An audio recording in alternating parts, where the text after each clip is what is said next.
Hi, how are you? So, as I promised, this is my grandmother, and this picture was taken when she was getting near 90. She died when she was 96 years old. And I had written my story, her story, but I know most of it, but I still have it here, so if I forget a word or anything.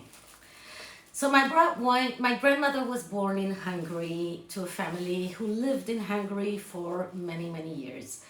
The history of Jews in Hungary dates back to the medieval period, when Jews first settled in the country. And throughout the centuries, Jews played an important role in the country's economic, cultural, and intellectual life. And Jews in Hungary lived in many small towns and villages and in big cities.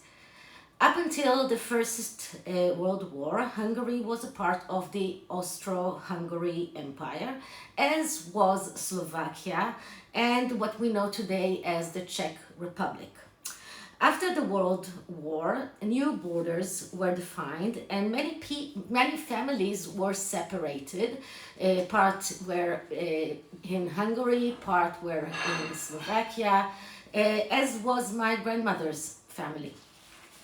Now, my grandmother herself, she was born in Hungary, and she was raised in a small village called Talia in northern Hungary. And she had three brothers and two sisters. And when she was 9 years old, her mother died abruptly. We don't know exactly what happened there. Some say she had a brain tumor. Some said she had meningitis. We don't know exactly what happened. But what we do know is that her father couldn't cope with raising my grandmother and her smaller brother and sister. She had two older brothers and one older sister. But what they decided was to scatter the smaller children around, and my grandmother was sent to Slovakia. And she grew up with an aunt and an uncle, and the aunt was her mother's sister. Okay, so the Jews in Hungary experienced anti-Semitism all through the years, despite being very much integrated with the population, and many were very successful and prominent. They were poets and writers and political figures, and they contributed to life in every social and economical way.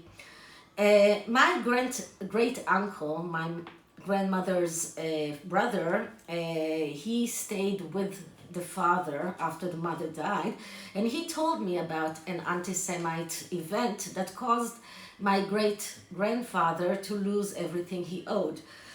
He was a seeds merchant, and one day he was bringing seeds in a wagon.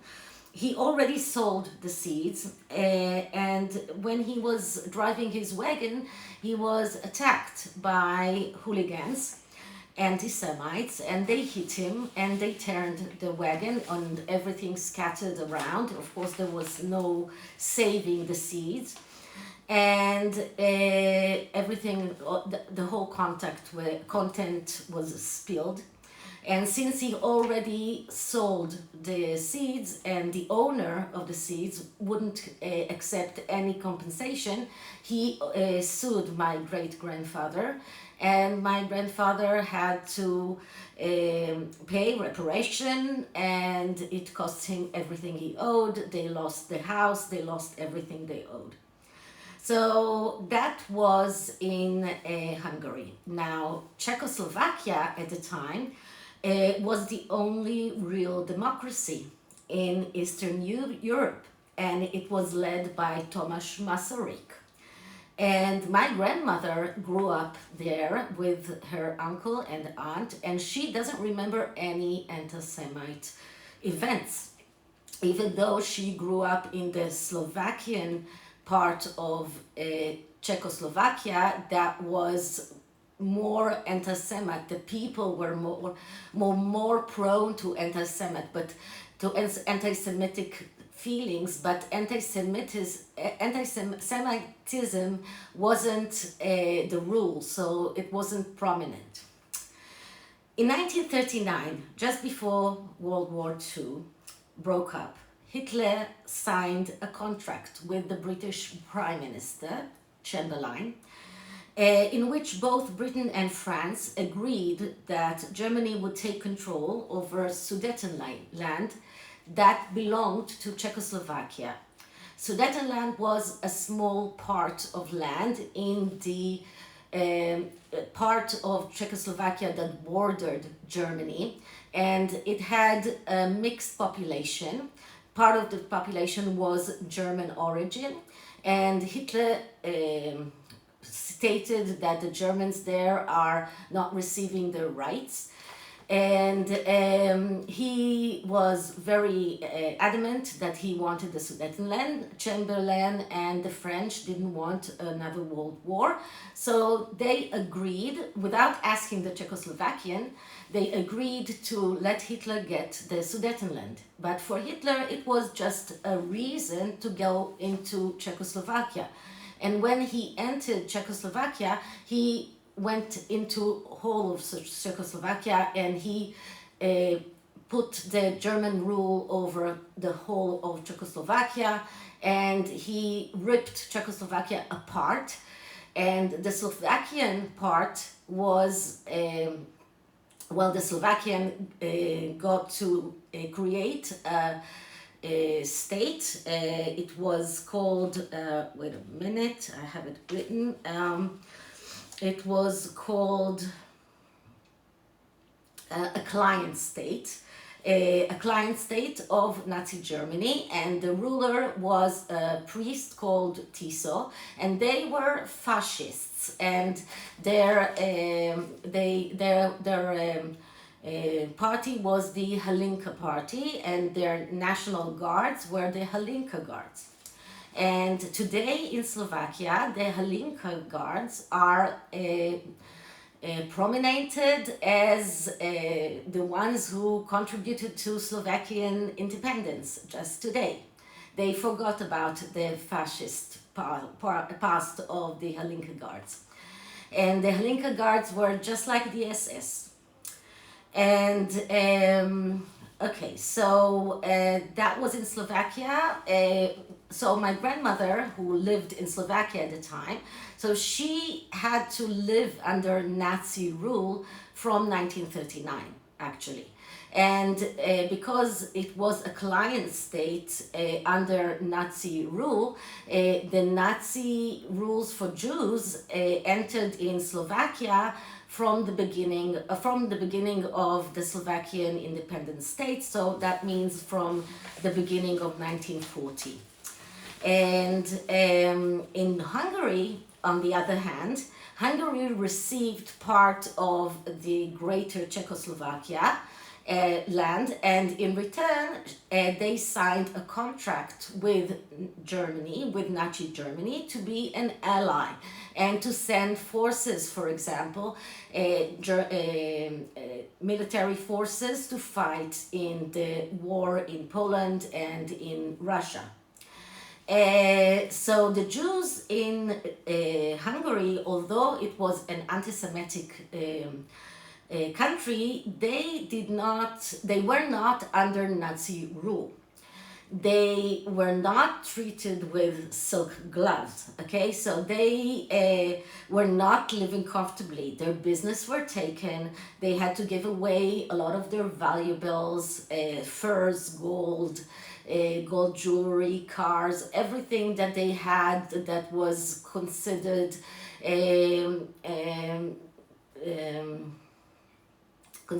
expensive, they had to give up to the nation. But their lives were not in imminent risk. What else happened is that the Jewish men in Hungary were drafted, but they were not drafted as soldiers to the army. They were drafted as, even not the ones that were officers in the in the Austro-Hungarian army in the First World War. They were drafted as auxiliary work battalions that went with the army to the front. So they had no uniform, they had no weapons, and they had to do the dirty jobs. For example, digging trenches, for example, clear minefields. And clearing minefields, that means walking in the minefield and taking mines by hand. And if that meant exploding, that meant exploding. Okay, so in January 1942, the Germans decided that they had that famous Wannsee conference in which they decided about this about the final solution of the Jewish people, which meant the extermination of the Jewish people. The Slovaks were very eager to get rid of the Jewish people in Slovakia, so they paid the Germans for getting rid of the Jews from Slovakia. So they paid for each Jew, it was I think 50 German marks for each Jew that the Germans took from Slovakia to concentration centers and then to extermination camps. Now, just to make it clear, concentration centers are not necessarily extermination camps. There were extermination camps mainly in Poland, like Auschwitz, like Treblinka. That was camps in which they had gas chambers and crematoria, and they actually exterminated Jews. But they had also concentration camps in which they concentrated the Jews, and from the concentration camps they sent or they shipped the Jews to extermination camps or to work camps or all other places that they needed the Jews. Okay, so the first shipment of Jews from Slovakia was in March 1942, and it was of Jewish girls. And my grandmother, who was 20 at the time, was collected to be on that shipment. Now, the story of that shipment is told in a book which is called 999. The reason it's called this 999 is because most transports to extermination camps or to work camps were usually of 1,000 people. And this shipment was 999. And the writer of this book, I read this book, didn't know why, but I know why. Because my grandmother was already collected and registered to be on that shipment. But when they found out that she was born in Hungary and not in Slovakia, they decided not to ship her. So they kept her in the concentration camp where she was collected, and she did all sorts of manual labor there. And she stayed there for a few months, and then they decided to send her back to her aunt and uncle. And for a short period of time, she stayed there, and then she was collected again to be sent to Auschwitz or another extermination camp. And this time it was probably or Providence or God hands. My grandmother always believed it was God, because she was already on the train with her aunt and uncle.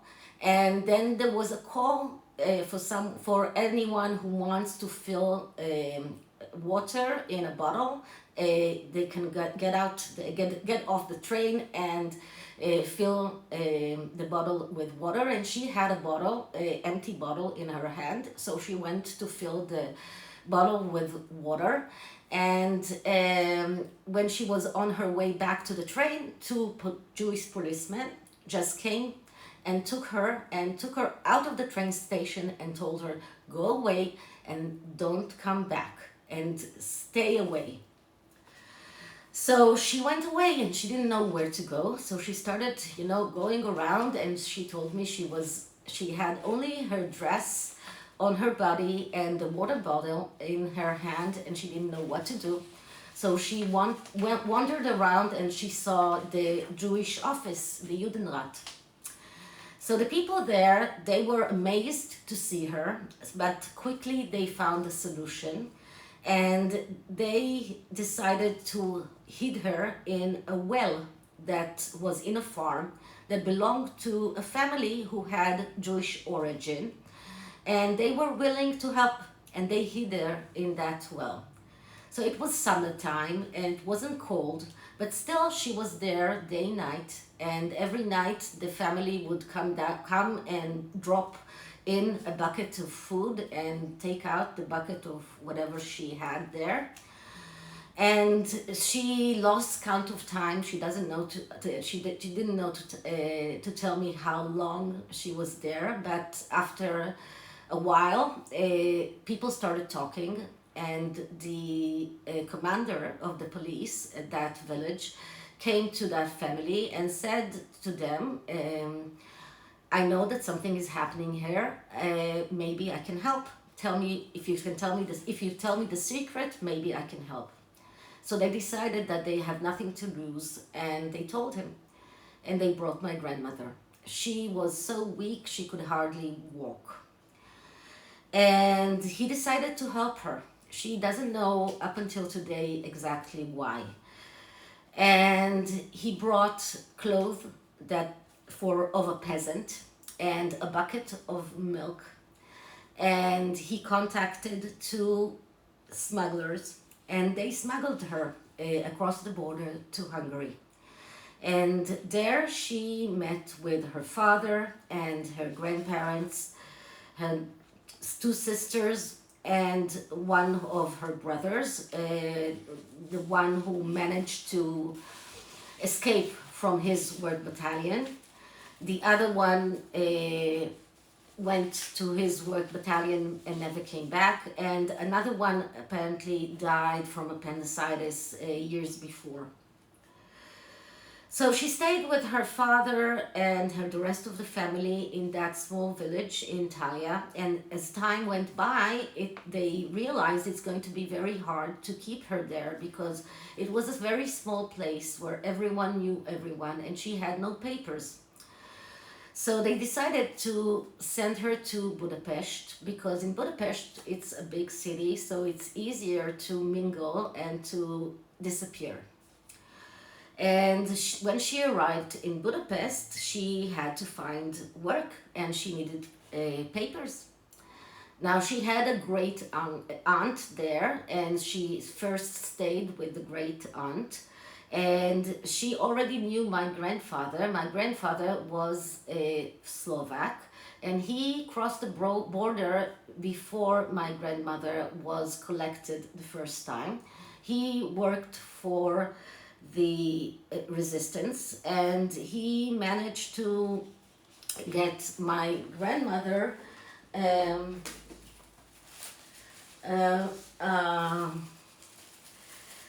fake ID, and this is the fake ID that my grandmother had.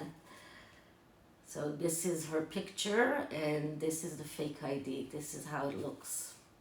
I know that I should take it to Yad Vashem one day, but I still have hard time parting from it.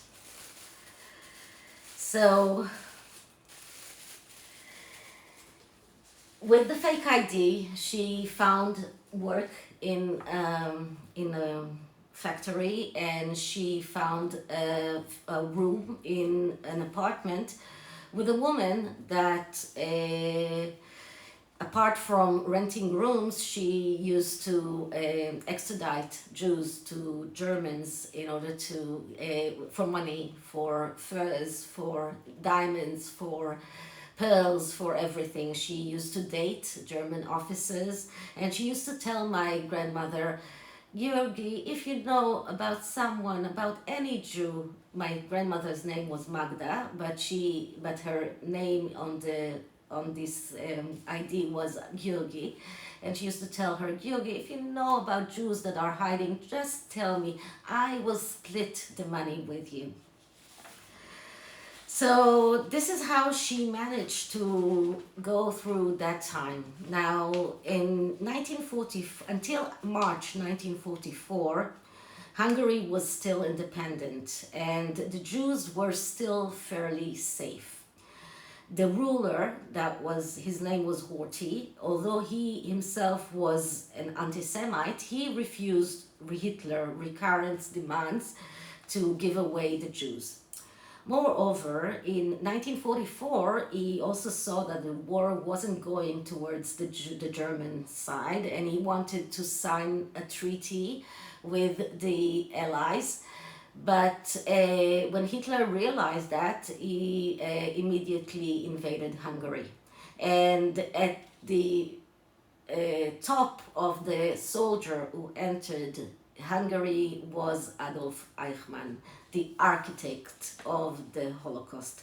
Adolf Eichmann was the one who organized everything. He organized the shipments, he organized the collection of Jews everywhere. He organized the trains.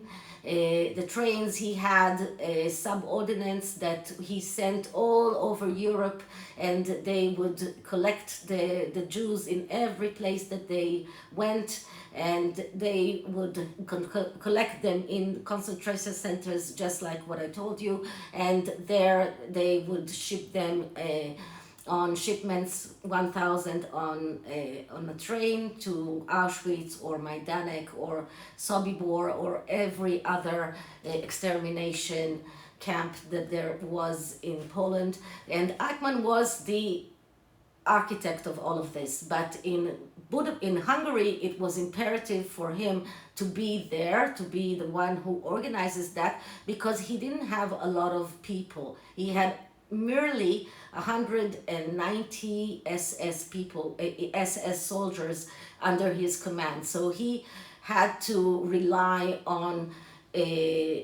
soldiers from the Hungarian, I think it was called the Iron Arrow party, that was the fascist party in Hungary, and he relied very much on some Jewish leaders that also cooperated with him, and this is a whole other story that I don't want to go into right now.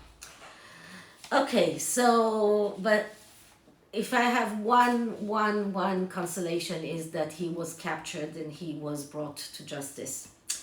So, but he managed from April 1944 up until July 1944 to deport and exterminate 600,000 Hungarian Jews.